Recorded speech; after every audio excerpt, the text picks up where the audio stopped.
So,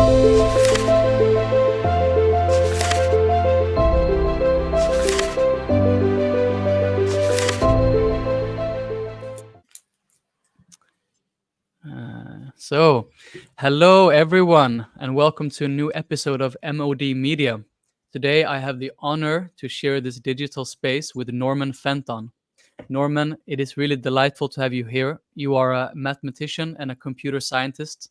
You are a professor in a university in London, and you have published over 100 peer-reviewed articles and 7 books. You have co-authored your latest book with your colleague Martin Neal, who is also a professor in computer science. And the name of the book is Fighting Goliath, Exposing the Flawed Science and Statistics Behind the COVID-19 Event. And it's this book that we're going to talk about today. Welcome to the show, Norman. Hi, I should say that I retired officially from Queen Mary University of London in 2022, but I am still emeritus professor of risk at that university. All right, so almost right then. But you're not retired. You're still there. I'm still emeritus. I mean, I still do research, but I don't get paid for it. That's for sure. All right. Well, in your book that you have written, you have chosen to refer to the COVID-19 as an event rather than a pandemic. So would you like to explain a little bit about why you believe the term pandemic is not really appropriate in this context? Yeah, well, COVID wasn't a pandemic in a sense that pandemics were previously assumed to be understood. I mean, we all saw those videos of people dropping dead in the street in China, but they were clearly fake. But nevertheless, they did conform to what the public perception of what a real pandemic would be like. But we never saw any scenes like that anywhere else in the world. In fact, the key lesson from the book about this is that COVID hysteria was based on massively exaggerated case and mortality numbers, which were created by flawed definitions, easily manipulated data, and in particular, inaccurate mass testing of basically healthy people. And we know actually that COVID wasn't officially considered to be a high consequence infectious disease. And there's an interesting chronology about this, which again, most people aren't aware of. So on the 13th of March, 2020, that was after sort of the initial panic with the sort of the crazy videos and scares from China. The UK's, and this was before lockdown, that's the crucial thing. We had not locked down or anything like that. 13th of March, 2020, the UK's Government Advisory Committee on Dangerous Pathogens reached a unanimous decision that COVID was not a high consequence infectious disease. And they said that was already clear from data that showed that the infection fatality rate was low, even for elderly people, incidentally, and certainly no worse than flu. On the 19th of March, 2020, Public Health England formally published that unanimously agreed statement on its website, stating very clearly COVID was no longer classified as a high consequence infectious disease. Do you know what happened the next day? 20th of March 2020? Tell me. The UK government made the decision for the first entire lockdown. And in fact, the only pandemic like death peak occurred shortly after that, incidentally, and the same in most other countries, right? i.e. the mid to late March and then beginning of April 2020. And it happened. Those real death peaks only happened in a small number of cities. It was not a natural peak. And what we now believe is that most of those deaths were not caused by the virus or whatever it was, but rather by the response to the virus, including, of course, the lockdowns, i.e. that most of those deaths are what we call iatrogenic. In particular, they withdrew antibiotics for COVID. Anybody who was classified as a COVID patient. And what happened, of course, is a lot of people who got COVID or got the virus, which was similar to COVID, whatever, they didn't die of COVID. They die of the bacterial pneumonia, which you get as a result of a viral infection. And they denied antibiotics. So COVID patients were denied the usual antibiotics that you would give for that type of illness. There was also the inappropriate use of ventilators and intubation. And that was all about more protecting the staff rather than the patients. You had the widespread use of end-of-life drugs like midazolam to calm patients. And then we had the inappropriate do not resuscitate orders on people who were not critically ill, 60-year-old people who had the virus. You also had the moving of elderly patients from the hospitals into care homes where they were denied access, and this is quite important, to what I would regard as life-saving family support. There was no, their families weren't allowed to visit them, and in many cases sort of help feed them and all of that. And what that did was actually just brought forward a lot of deaths, 2 or 3 months early for those cases. And that, again, contributes to that peak at that particular time, shortly after the lockdowns were started. Yeah. I mean, I know like a lot of people argue for that. That is the failure of actually how we responded, also medically in the intervention, how we suppressed some of the treatment that were being successful in other countries, like hydroxychloroquine, and also forgot the name of the very ivermectin, absolutely. Because, exactly. Again, I mean, that was all part of the scientific censorship as well. Yeah, Censoring so I any mean, alternative treatment. and also, in Sweden, we actually had we were one of the few countries in the Western world who actually didn't do the lockdowns as Absolutely. they were in the other countries. And there was one turning point. It was in the fall of 2021 where the EU actually flew into Sweden with all of their bureaucrats, and they spoke to Folkhälsomyndigheten, kind of the Ministry of Public Health in Sweden.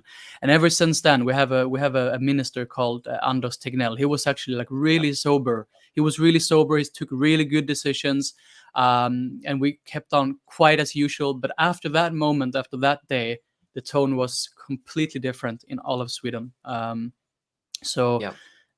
It's quite it's really interesting story about Sweden, instead, because my co-author Martin Nill, he tells a story about how he and his wife decided to flee the hard lockdown that we were in.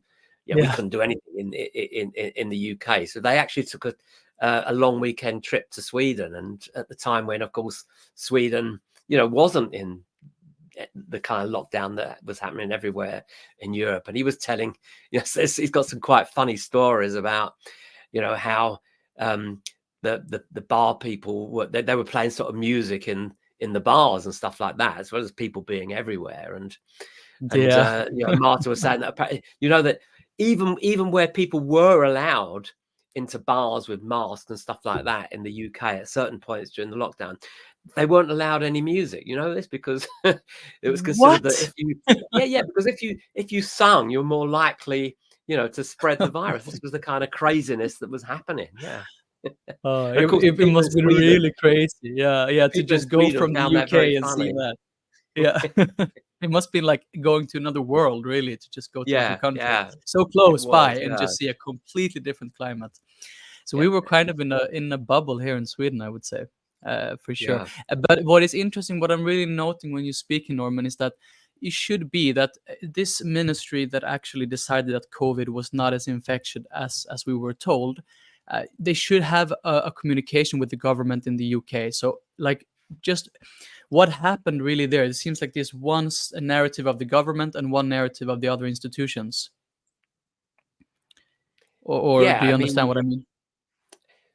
Well, I mean, the UK, as I just said, the decision, but there was a unanimous decision by the scientists who were studying sort of infectious diseases. This was not a high consequence infectious disease, but then they were guided by these ridiculous academics, these ridiculously flawed models. People like, in particular, people know about sort of the Neil Ferguson model for the progression of diseases. It was completely flawed, but he massively exaggerated the scale of things. And I don't know, they got spooked. The government got spooked by these kinds of academics, and therefore they were suddenly giving a different. They decided that almost to protect themselves. I don't really understand why they were using that type of advice rather than sort of the more solid evidence to guide them. I don't, it's Yeah. a very, very strange thing. Mm. Have you spoken to anyone who? Because this is a very valid question that you don't really understand. Have you spoken to anyone that has a clue on why that happened? Like why it was so twisted with the numbers? Well, I mean, the thing was that anybody who challenged the narrative, was censored, marginalized, and ridiculed. We were subjected to demands for dismissal. We were tracked and hounded by the Ministry of Defence's 77th Brigade, which was actually originally set up to identify foreign terrorist threats to the UK, not to spy on British citizens for doing research. But I mean, the thing was that the government was kind of like almost captured by these, I would call them extreme sort of left-wing academics who they appointed to their SAGE committee. Mm. And they kind of like deferred the decision making to people like that who I mean, it included, for example, are you aware that the person who was in charge of the behavioral change policy, who was on the SAGE committee, was a professor at University College London who's an open member of the Communist Party? Did you know that? Nope. And I'll give you a name because all of this is in the public domain. It's not, nobody denies it. You don't want to be sued for saying it. It was a professor called Susan Mickey. Have you heard about that? Nope. So Sounds extreme. it was so now you can kind of understand how if all of the people on that committee, I mean, there's a question, why would at the time a Conservative government have deferred to all of these effectively left-wing and even Marxist communist academics is an interesting question. Right? There's this sort of almost bizarre fetishization of the importance of academia, which is, of course, must be is probably the most overrated of institutions ever. Yeah. They kind of defer to these people and simply, it's inevitable. What are communists going to recommend? They're going to recommend policies of authoritarian control. This was their ideal opportunity for doing that. And for some reason, out of presumably being scared just in case this was really the deadly virus that some of these people had warned about, they just deferred to those decisions. I mean, the thing is, look, beyond small dissenter, because of the massive censorship against any people like ourselves who were producing research which challenged this narrative, we were just in like these small dissenter echo chamber, sort of echo chamber bubbles, basically, is what they were. It was impossible for us to inform the public or the governments of our concerns. I mean, personally, as soon as our research started to challenge the official narrative of the deadly, highly infectious virus, we did that. We started doing this seriously, writing serious research papers about this, challenging it in the summer of 2020. What happened? All our research articles. I mean, you said I actually have had, you mentioned like 100 peer-reviewed papers. I've actually had over 350 peer-reviewed papers. And even at the start of COVID, just before we were challenging the narrative, we were looking at the figures, we were doing some stuff on different aspects of risk. We got papers published, okay. But as soon as we started to challenge the official narrative in the summer of 2020, all of our papers were rejected without review from all the scientific journals. And they were even rejected from the preprint servers.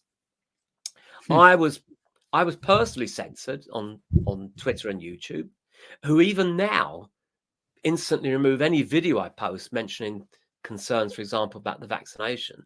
I was excommunicated from academia, shunned by academic colleagues. I mean, even Clinton, we used to work, because I did a lot of work doing improved risk assessment for chronic diseases using our sort of Bayesian methods. I was actually involved.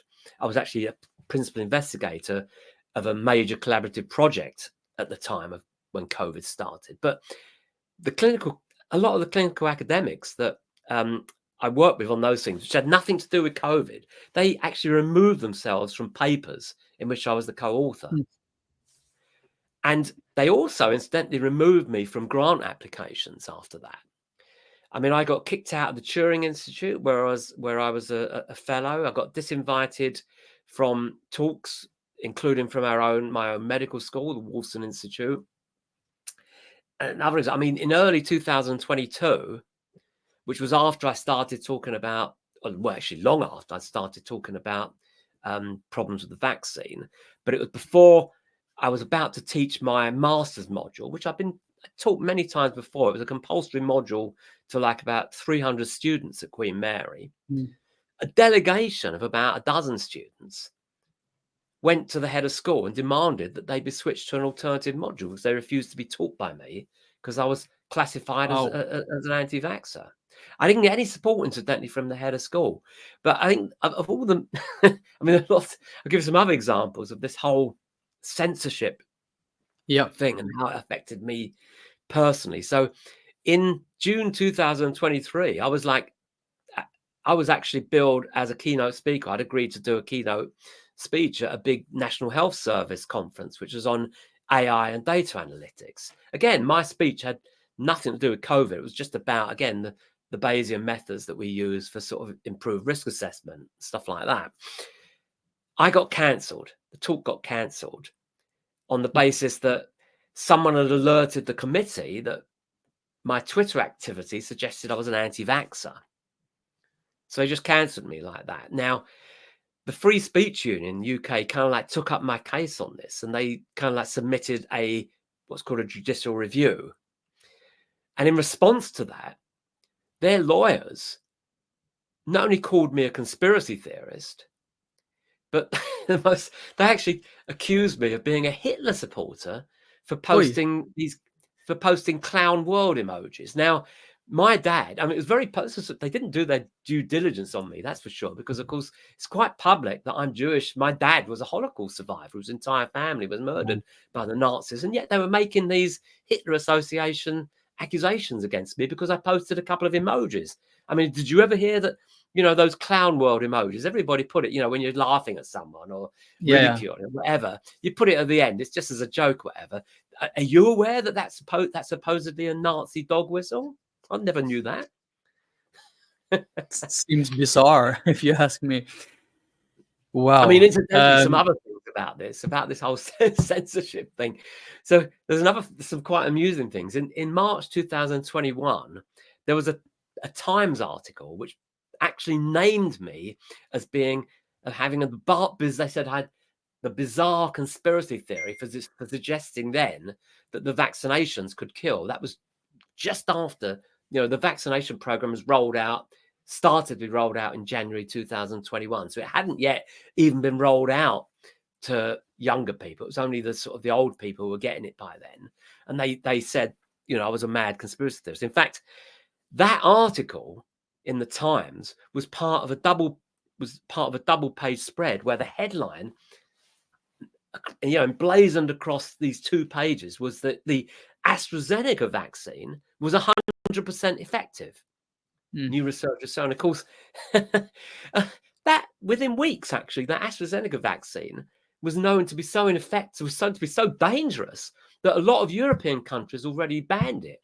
In fact, it was quietly banned in the UK as early as June of 2020, although it didn't publicly admit it till much later. So I'm actually, with hindsight, I'm quite proud of the fact that as early as March 2020, I was called, you know, a conspiracy theorist, anti-vaxxer for suggesting this crazy conspiracy that the vaccines could kill, when of course, in fact, it had actually already killed people. We now know them, but yeah, I mean, the thing was, there were all these organized online campaigns to censor me, get me sacked from Queen Mary. I didn't receive any institutional support against these completely baseless attacks. And that, I guess, together with having to look after my wife, whose dementia, she'd already been diagnosed with dementia, but that accelerated after she got the AstraZeneca vaccine against my advice in 2021. All of that actually led me to retiring from Queen Mary in 2022. That is completely understandable that you did that. And I mean, yeah, two things come to my mind when you speak about this. And number one is really, it's so uplifting to hear you speak about this kind of scientism as a professor, because it's really what I see during COVID is the complete blind trust of the scientists and the kind of health experts on what they project on public health, and that they should really just blindly follow what scientists are telling us. And then the whole idea of science being argument versus argument, contradiction, proving each other from what we observe, kind of just disappears into a blind faith. But when you talk about this, you know, you put your whole career on the line and yourself and kind of your name on the line for spreading this message. So Norman, why are you so engaged in this work? What gives you strength? Well, just looking for the truth. That's all. I mean, you know, look, I guess me and Martin as well didn't have the same kind of like more sort of authoritarian. I wouldn't know. Let's correct that. They weren't supposed to have an authoritarian mindset like these academics. Fact, the contrary, but we didn't think like most academics. Look, most academia is an incredible elitist, largely extreme left bubble. And I guess we always saw ourselves as a little bit outside that and willing to critique things that others wouldn't. I mean, that, you know, even before COVID, I was astonished at the extent to which academia had been captured by the whole sort of climate change catastrophe scare narrative. And I knew from having worked in the inside on that, for example, I even presented a 2015 documentary for the BBC, believe it or not, on that. And from that, I realized the extent to which academia in general was committed to a kind of a left-wing authoritarian narrative, which didn't sit well with what I thought academia was traditionally supposed to be. I mean, if you think about it, you know, I mean, most academics are supposed to be value free speech. They're supposed to be strongly in defense of civil liberties, things like bodily autonomy. And yet it was academics, as well as other leftist progressives in the medical profession and in governments, right? And in these NGOs and think tanks, but mainly academics. It was the academics, the ones who claimed to be the fiercest defenders of civil liberties, who were the ones demanding the harshest, longest lockdowns. It was the academics who claimed to be the fiercest defenders of free speech, who were the ones who instigated the harshest censorship. And it was the academics who claimed to be the fiercest defenders of bodily autonomy, who were the ones who became the fiercest, who were the ones most demanding that people should take this vaccination to be injected with an experimental vaccine just for the greater good. Now, this whole idea of the greater good, I mean, this was an academic mindset, which I'd seen from the climate change narrative. So I actually saw, when I was involved, for example, in that BBC documentary about climate change, I expressed a concern about some of the things that I was scripted to say on that, which I knew just didn't sit well with me. And the academic consultants, the professors, because I'm not a climate scientist, I was supposed to be there as an independent mathematician presenting the mathematics of climate change, right? And I wasn't comfortable with some of the claims that were being made from these sort of statistical models, which I had a vague understanding of, but not a complete understanding of. And I questioned some of this stuff. And basically, it had already gone out. I was very concerned that it had gone out against, some of the stuff that I wanted to put in didn't get in, but stuff that I was concerned about was in there. And after it went out, I discovered that a lot of the stuff which they scripted me, which these experts had scripted me to say, just was actually denied by their own research. Recent papers by themselves, were sort of denying the very claims that they were telling me to make in this program. And I actually challenged one of these senior, a very, very senior professor, climate scientist about this. And do you know what his response was? We've got to lie for the greater good. So I had a drive.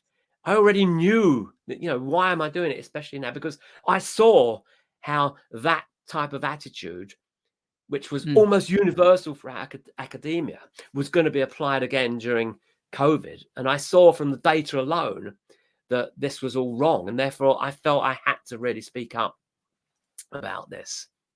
Yeah, I mean, another thing about this, which kind of like disgusted me right from the start, was that, you've got academians they also claim to be sort of the fiercest defenders of the working class, right? But again, they were the ones who became the sort of the biggest cheerleaders for the handful of global corporations to whom millions of dollars were transferred from the working class during COVID. And they were the ones also who claimed to be the fiercest defenders of democracy and independence, but were the ones most committed to what was essentially, the Great Reset, a new world order of global authoritarianism, which was controlled by unelected elites. And what really amazes me, because I also been I've studied in the university many years now, and what also amazes me is that this kind of psychological warfare that we're being subject to has the most potent effects on the academia, the people who are in the world of the mind, because they're having so little relationship to the real world. But if you went out and you asked carpenters or mechanics or people who worked in the forest during COVID, they were not even affected in that way. But it's so easy to see how the mind can be affected and twisted, even with the person with the highest IQs or whatever, Yeah, I mean, look, I can tell you, most academics absolutely love the lockdowns, right? Because not only did they not have to go in to sort of teach their courses, they could do it all online, but it was that in the UK during that first hard lockdown, we had beautiful weather. So most of these academics, as you say, they're detached from the real world. Most of them are quite well off. They had their lovely houses and gardens. A lot of working class people didn't, of course. And generally, this is what is more important. They had no skin in the game, right? They didn't lose a single penny in pay from the lockdowns. I say their lives were actually made easier. They're basically a privileged elite, and they had no understanding of the impact on all, as you say, on ordinary workers and small businesses. But of course, they still expected these low-paid workers to stack the supermarket shelves and deliver the orders to their doors that they were making from the comfort of their homes. And it was interesting in another interview. You really said that they were also suggestion, because they liked it so much, they were suggesting these climate lockdowns to be next. Am I right? Oh my God, absolutely. I mean, I saw this very early on. I mean, during that first hard lockdown, I was on this Queen Mary panel where all of the other academics on the panel, as I say, they were loving the lockdowns at the time. You could see they really were. But what they especially liked was the fact that there was almost no aircraft flying and few cars on the roads, because they were saying that in just the couple of months that there'd been this lockdown with almost no public travel, there'd been a significant drop in carbon emissions. And they were saying that to combat climate change, we had to continue with those kinds of restrictions on travel into the future. So they all spoke about the opportunity for the Great Reset. And it was clear to me right from then that COVID lockdowns were always going to be the precursor for what were essentially climate lockdowns, as exemplified by, for example, 15-minute cities movement now, the higher carbon tax, etc. And it's always about primarily, that was always, COVID basically was always primarily these kinds of authoritarian measures are always about control. And also, I think they wanted to understand the extent to which the populations could be nudged into accepting, those kinds of ideas, sort of driving that sort of net zero climate change agenda, the United Nations WEF Agenda 2030 and stuff like that. Actually, I'll tell you something about this and the impact it's had as well, is that I actually believe that they've already managed to get this climate lockdowns happening to a certain extent already. And I'll give you a very good example, a personal example about this. So last year, in the summer of 2023, the hottest day of the year was a Saturday, a beautiful Saturday. I can't remember what, July or whatever, August, right? But the temperature actually peaked at 34 degrees centigrade, which is not particularly hot. I mean, they made claims that the temperature reached 39 or 40, but that was when they were measuring it at Heathrow, where all the aeroplanes were sort of landing. Actually, the hottest actual day properly measured was 34 degrees in London. It was a beautiful summer day. But the interesting thing about that was that on that day, the Friday night, this was Saturday, Friday night, in fact, all day during Friday and on the Saturday morning, do you know that all of the news media were leading with the story that we were going to have this unbelievably incredible heat wave? And they were telling people, you've got to stay locked indoors. You must not go out. Otherwise, you're going to suffer serious heart. You're going to suffer heat wave. And people with dodgy hearts are going to have heart attacks. Stay indoors. They were actually giving these warnings. They were telling people not to go out, to stay indoors for a beautiful Saturday summer's day. Well, every Saturday, I used to walk to my local village, a village called Wanstead in East London, which has got lots of lovely restaurants and bars. And they're normally absolutely packed on a Saturday, especially in nice weather. Do you know, I went that day to Wanstead. It was completely empty. Nobody was there. They'd all been, everybody, I mean, they are, incidentally, it's a typical sort of middle class. And these seem to be, as you say, it's middle class, the academics, who seem to be the most susceptible to these kind of like psyop, fear tactics. They'd all been frightened by that media psyop. They were just staying indoors. So there you had it, a one-day climate lockdown, which people voluntarily agreed to because they fell for the same fear tactics that the government used during COVID. Yeah, it's really interesting. I mean, as long as the justification is strong enough, and as long as it's for the greater good, I mean, people really have a good intention; they want to help, but in the end, it becomes really harmful. But Norman, I really want to ask you. So during the pandemic, if we return to that, you guys in the book, you criticized the use of the PCR tests, and in Sweden, the government that we spend millions of dollars actually on this PCR test, and a lot of other states did as well. So, what are your main arguments against these tests, and how do you think their use has influenced our way of understanding the pandemic scale? Oh, well, it was a critical feature, of course. I mean, the PCR test, it's error prone and it's not fit for purpose. It was never a reliable diagnostic test for COVID. We had the sort of poor lab procedures, no confirmation testing, right? I mean, a lot of people are aware about this thing called the cycle threshold that they were using, that it was too high, and therefore you get lots of false positives that way. And people are also kind of aware that you could, by changing the threshold, you could suit sort of different narratives. If governments wanted to say, oh, the vaccines are working because there's fewer cases now, they could just lower the threshold, stuff like that. But most people are unaware of much more serious problems of that PCR test. And I'll give you some specific examples. So the major problem was that they were mass testing asymptomatic people.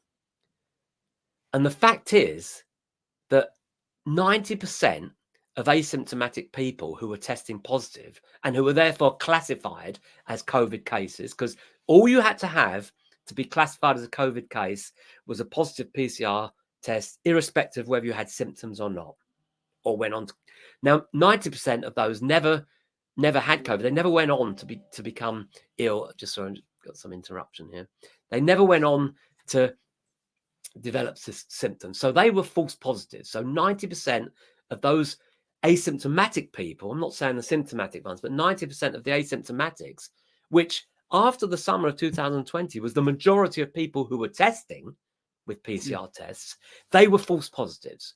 And we know that both theoretically, because this is sort of one of the basics of Bayes' theorem, which is sort of my area of expertise, but we also know it empirically because we analysed the date. There was a study, there was like a prolonged study of asymptomatics at Cambridge University, and we looked at the data there, and from that confirmed this almost 90% false positive rate. So most people, even people with symptoms, incidentally, so you had most of these people who never really had COVID, but were classified as COVID cases because of the positive PCR test. But even more, it's also important that even the people who were testing positive and did have symptoms may not have had, there's no evidence that it was from a novel virus because they were all, PCR wasn't sort of, was picking up other similar coronaviruses or even colds, actually. And it was coincidence, of course, that flu mysteriously vanished when they started the PCR testing in March 2020. Before, of course, it suddenly re-emerged in late 2022 when they stopped the PCR testing. And of course, that's evidence that many flu cases were classified as COVID, and we know that.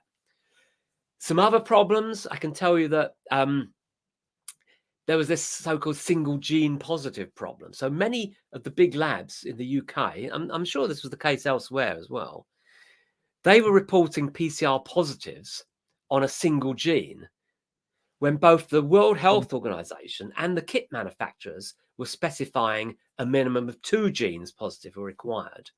And we have evidence that there were prolonged periods during 2020 and even early into 2021 when in the UK, around 25% of the PCR positives were on single gene positives. So by definition, by the WHO definition, by the manufacturer's kit definitions, 25% of those were formally false positives. And of course, you've got, in terms of influence or understanding of the scale of the pandemic, as I say, the PCR test, as you said, it was critical because anybody dying within 28 days of a positive PCR test was classified as a COVID death, irrespective of the actual cause. And similarly, anybody hospitalized within 14 days of a PCR positive test, irrespective of their reason for hospitalization, was classified as a COVID hospitalization.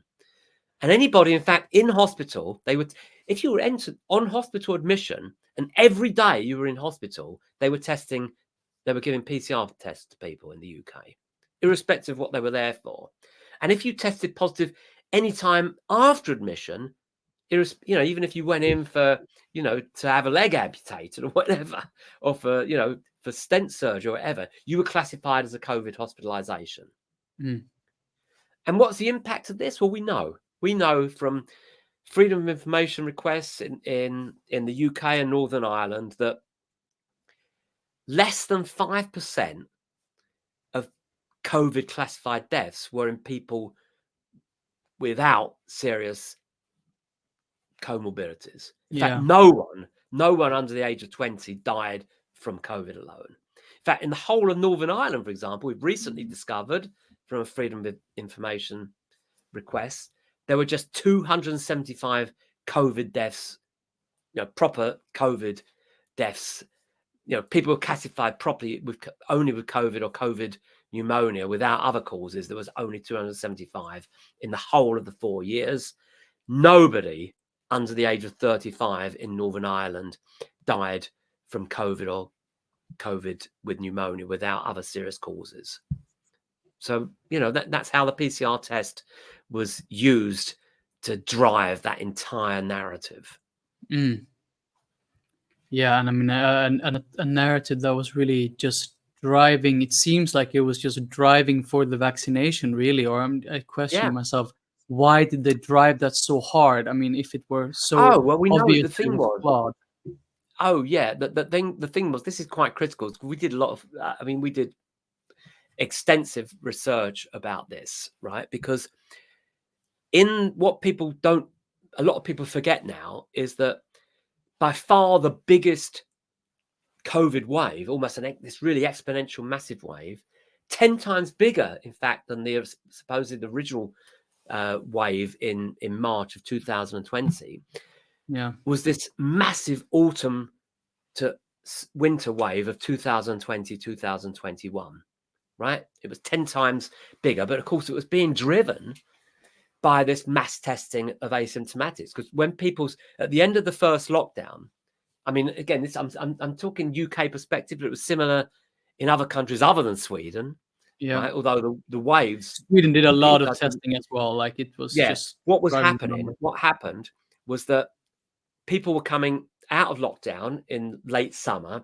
kids going back to school, people going back to work. That's when they started this mass PCR testing of asymptomatics. Everybody was getting tested. A lot of people were being tested every day in the UK. Millions and millions of people being tested. So it's inevitable, because of what I said about the false positives, it's inevitable that you would get this massive increase in so-called COVID cases, right? I now believe we've got independent evidence from, for example, the 999 independent 999 data about people who were actually ill with COVID-like symptoms, that there was absolutely no second wave whatsoever, right? But the government and the medical agencies were pushing out this hysteria about this massive second wave in that autumn. And that was basically enabled the second major lockdown at the end of, I think it was early December, in December of 2020.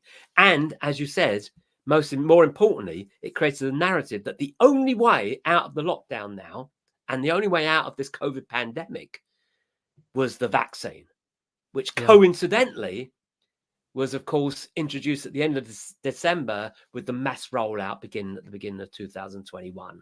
And hey presto, that's going to be your way out of it. Yeah. So yeah, absolutely. It's crazy that it was like so.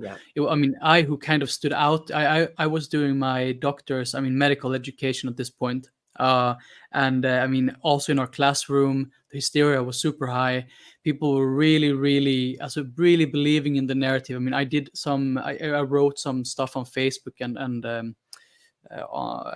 about like how we should be cautious in the vaccination, and my comment section were spammed of old friends and people who were really saying that the exactly thing that you said. This is the only way to get back to normal. Shut the fuck up. Shut the fuck up. What are you doing? So it's really in the collective consciousness. Incidentally, they did the same thing the next autumn in 2021. And I'll tell you why. Because do you know that by autumn of 2021, a lot of people had already recognized that the vaccines weren't stopping infection.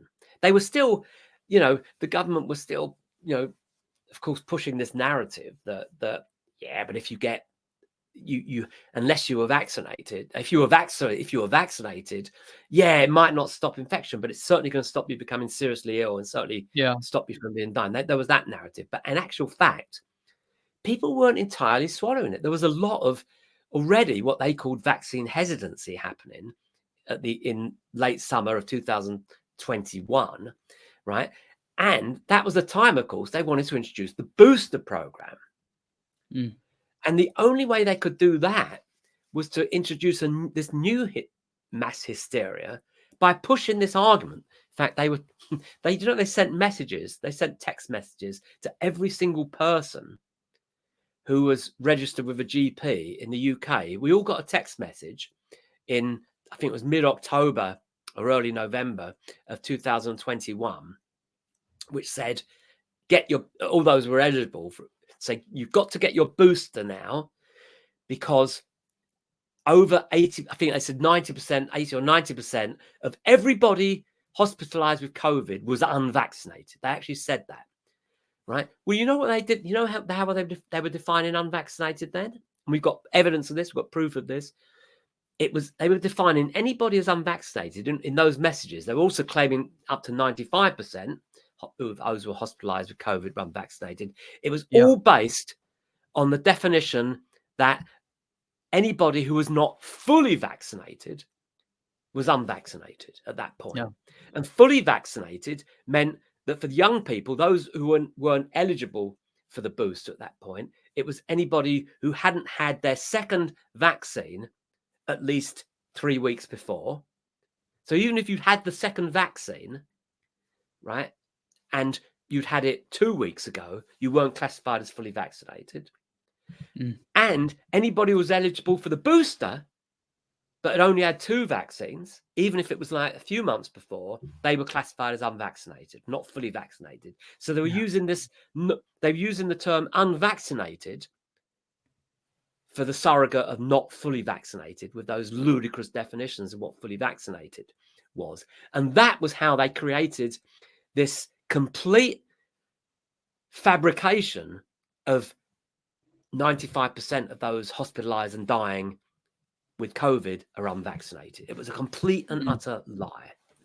Yeah, it's that phenomenon of constantly moving the target a little bit all the time and doing new definitions all the time, so nobody knows really what's going on and what is being told and what is being truth, because the new definitions and the new how you classify as vaccinated keeps on moving all the time, so nobody really knows what is the truth anymore.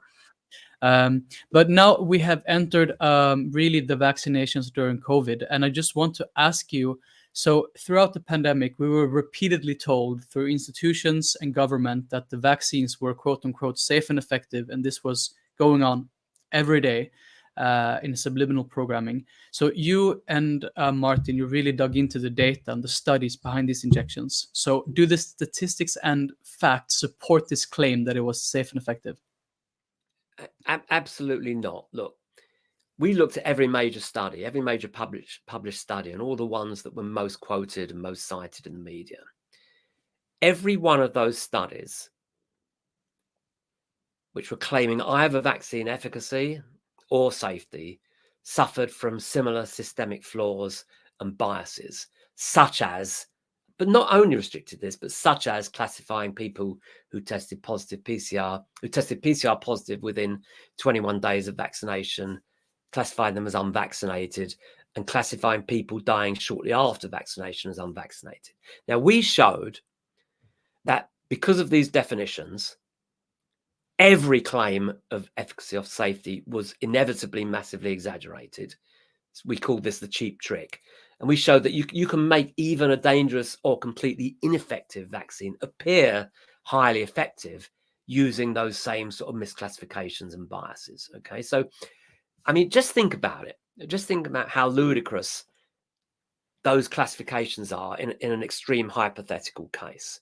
So just imagine you've got a vaccine which actually makes everybody ill from the disease which it's supposed to be vaccinating you against within 3 weeks of vaccination.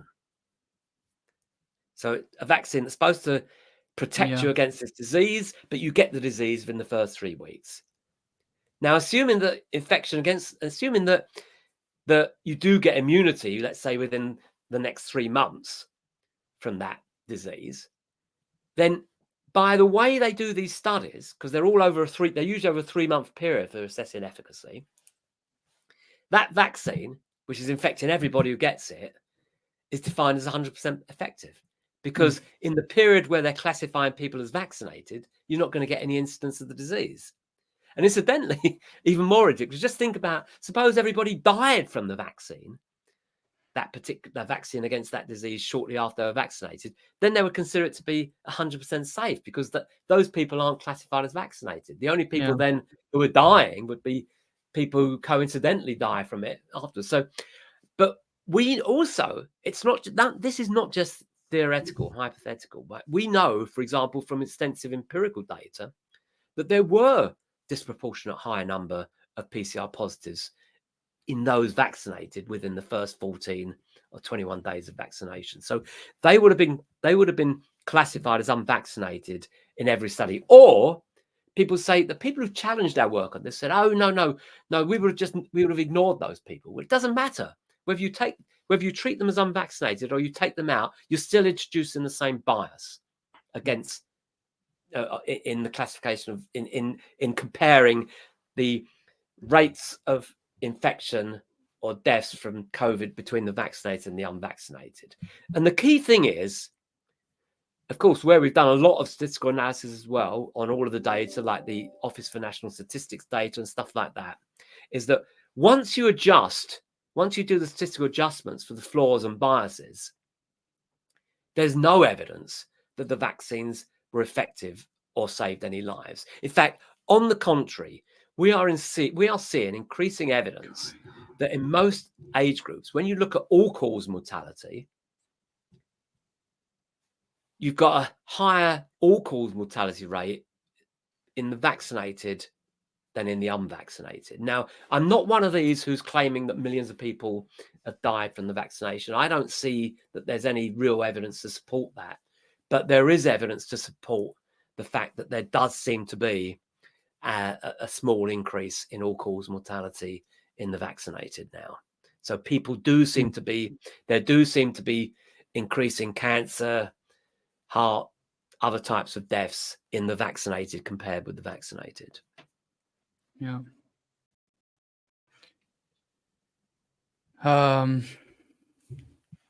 So, and speaking about vaccines was one of the countermeasures as were taken during COVID. So what about the other countermeasures that we were told to be good, like the lockdowns and the masks and so forth? So what does the data suggest about that?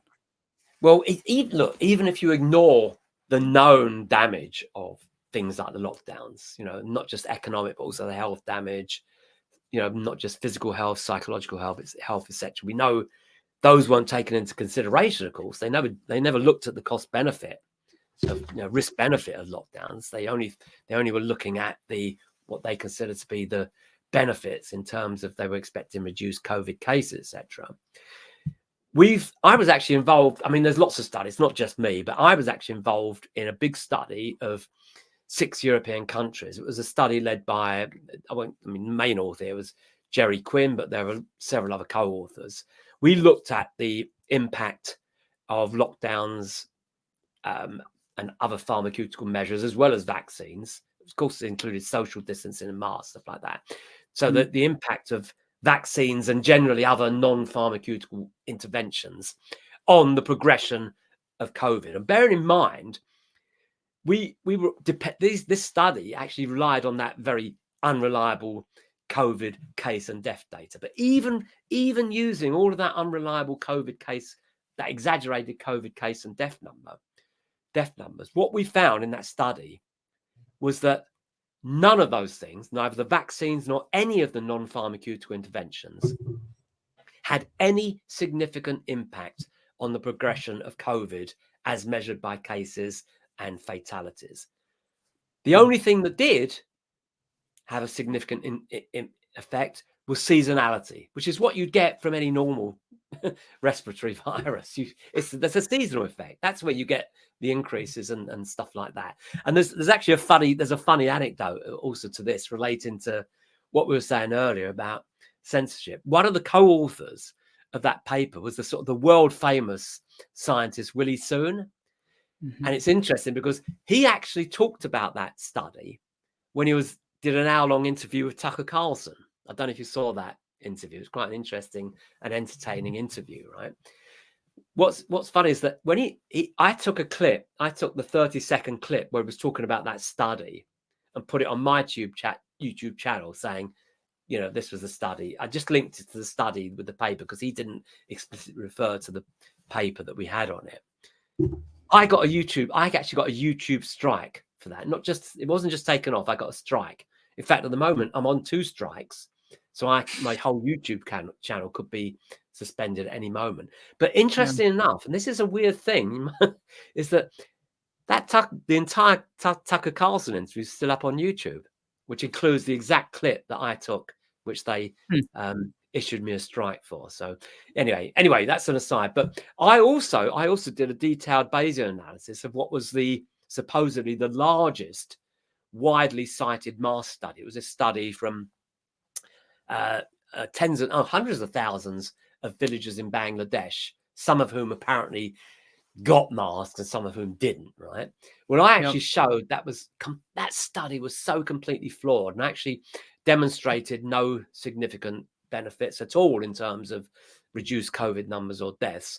And typical, again, relating to the whole censorship thing, I wrote up a very detailed analysis, because this was, of course, published in a top medical journal, right, and was very widely cited. This was cited the largest study yet to prove that masks were effective, and it didn't do anything of the sort. And I wrote up this critique in the showing response to that article in the journal. Absolutely never got a response from the journal. They don't even acknowledge the response, let alone publish it.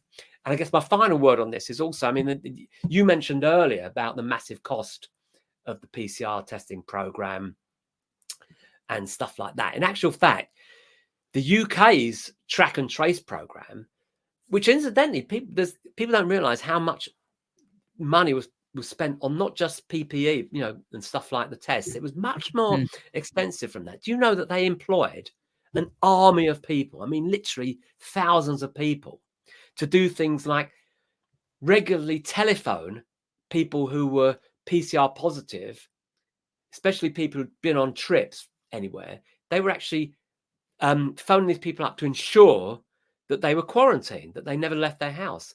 And the way they did it was that they were phoning people people knew that they were likely to be telephoned, but they didn't know when. And they were tracking them. They had to be tracked. They had to prove that they were at home when they were telephoned. And if not, they could be potentially fined or even imprisoned or whatever. Imagine the army of people they had doing this, right? The fact is, we now know that the cost of the UK's track and trace program was about £39 billion. And it was eventually abandoned. It was actually abandoned, fairly quickly. I mean, that was a cost accumulated about the first year only. There's no evidence that £39 billion saved a single life. And yet it was the people's hard-earned money. And I guess if you're coming from if you're coming from a perspective where you believe the narrative and you believe that everything we're doing to stop this disease that we're being told is so contagious and deadly, everything that we're doing as this program, as you're speaking about, actually makes sense, because if the virus really were as deadly as they were told, it would be a pretty good thing to stop it, right? But after reading your book and after listening, that's also why I encourage every listener who wants to get deeper into this to read your book, because you have so much empirical data, and you reference all the studies in your book. It's really like a COVID-19 Bible to see from the truth. So, I mean, and it's also really showing how once again, this scientocracy society is building up, how we're now we cannot trust anyone except the scientists and the experts, and it becomes almost like a religion, which cannot be trusted, because if cannot be questioned, because if you question it, you get censored or you get a fine, and it's very far from this human rights society we envision. So, but my question is in this, I guess, if we cannot trust the experts any longer, like, who can we trust, and how should we navigate this terrain? Yeah, I mean, as you say, it's like this technocracy, driving the new world order. It has to be resisted. But how do we resist it? Who can we trust? I mean, it's more a question of who can't we trust? I mean, my recommendation is that to prevent a sort of a similar situation like this, I guess, from happening again, because that's what we're really interested in. How do we protect ourselves against this, right? Yeah. I think the simplest thing to do is to be alert to whenever the mainstream media and these technocracy, the academia and global organizations who are dominated by these technocrats, these scientographers, you call them, the technocrat, whatever you call them, these technocracy organizations like the World Health Organization, the World Economic Forum. When you hear all of those people pushing a particular message and the same message about something, then whatever that message is, you should assume the opposite is true. That would be, and where you look at because remember that the same people, exactly the same people who were pushing the catastrophic climate change narrative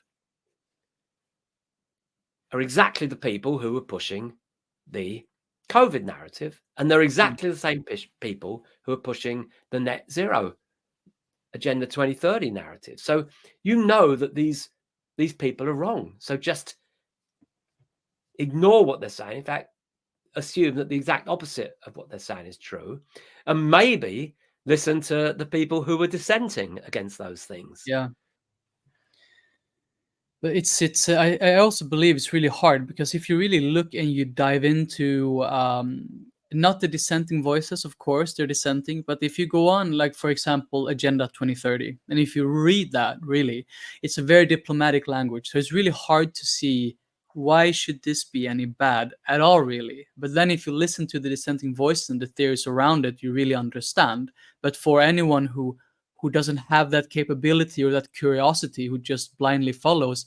I mean, I've read Agenda 2030 in my education program in the university. It's like, yeah, this doesn't really look so bad. So Yeah, I guess, you'll own nothing and you'll be happy, and it's all about sustainability, and it's all about the environment. It's all about good things for the environment. How we're all going to be happy in our 15-minute cities. It sounds like the utopia, but as I say, it's the utopia of the new world order and the technocracy.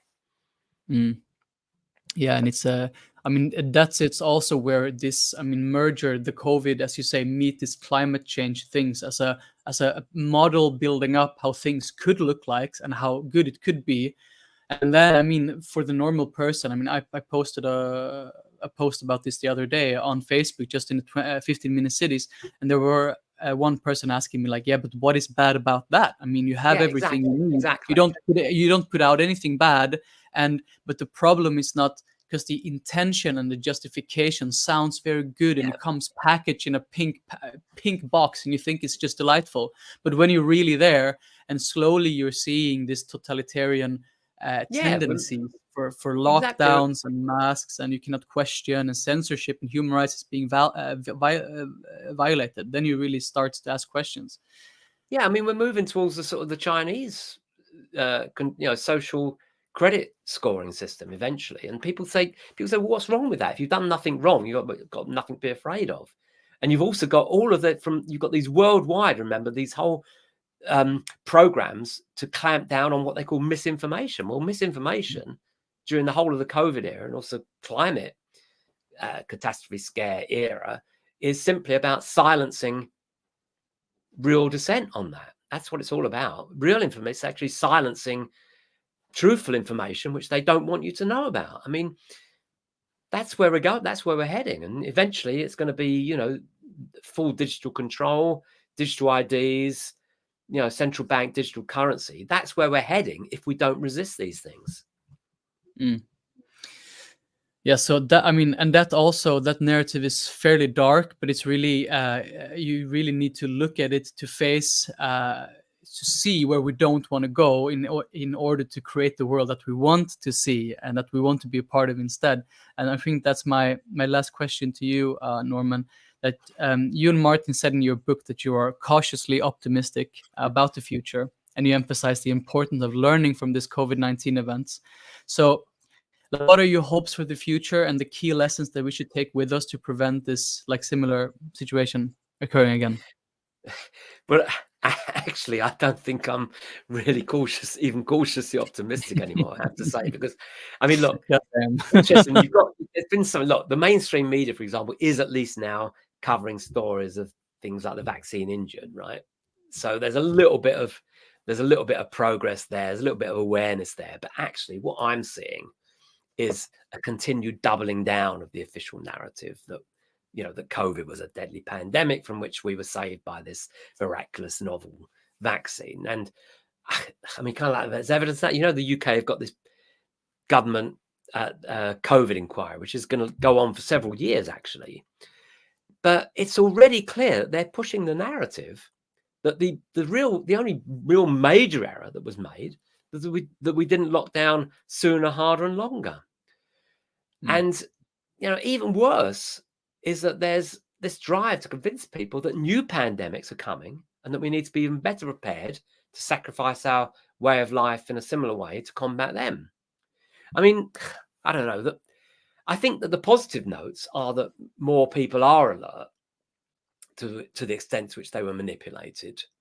So I think if they do try us again, I think there will be greater popular resistance. But I'm not sure whether it's going to be sufficient to combat the governments and the globalist organizations and whatever they do.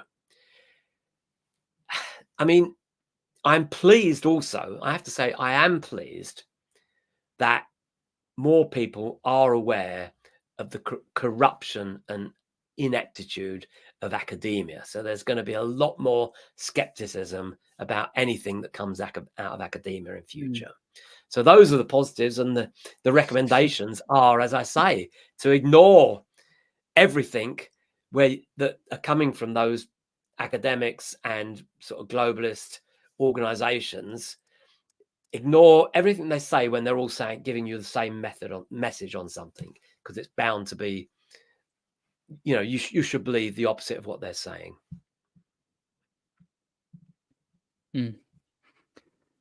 Yeah, that's really what we're trying to envision, a future so really that we can see tendencies of these human rights violations and also see these totalitarian tendencies, and for the people to wake up and see the power that we have when we stand united for the truth.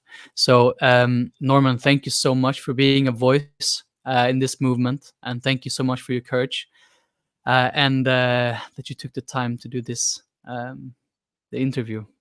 And Okay. I'm gonna listen. It's been good to speak with you. Thanks very